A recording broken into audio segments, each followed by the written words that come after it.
ඔක්කොටම අයිබෝවන්.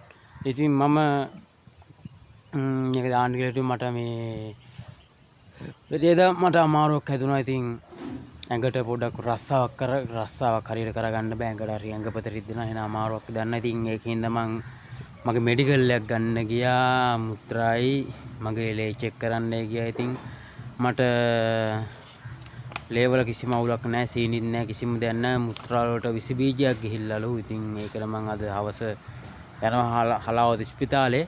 ඉතින් මං කියන්නේ මම බැඳලත් නැතුව ඉතින් මේ වගේ ලෙඩක් හැදෙනක ලෝක පුදුමයක්. ඉතින් මේ මං හිතන විදිහට මේ වතුරුන වලින් නැත්තම් මේ කඩවල කෑම් වලින් තමයි ඉතින් හදිස්සියක් වුණාම ඕන එක්කෙනෙක් කඩේකට ගිහලා කනවනේ බඩගිනි වුණාම.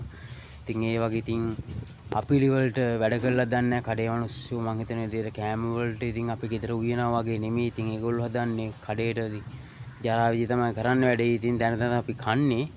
ඒ වුණත් ඉතින් මේ වගේ මිනිස්සුන්ට ලෙඩක් හැදෙන ලෝක අමාරු වෙනවා කියලා තමනුත් ඒ විදිහට හිතලා වැඩ කරන කඩවල වැඩ කරන කට්ටිය හරි ඉතින් ඔක්කොම ජය ජය වේවා. මගේ report එක තියෙනවා ඔයගොල්ලන්ට බලන්න පුළුවන්. ඉතින් මගේ report එක මම දානවා. report එක ඔක්කොම එහෙනම් ජයෙන් ජය වේවා.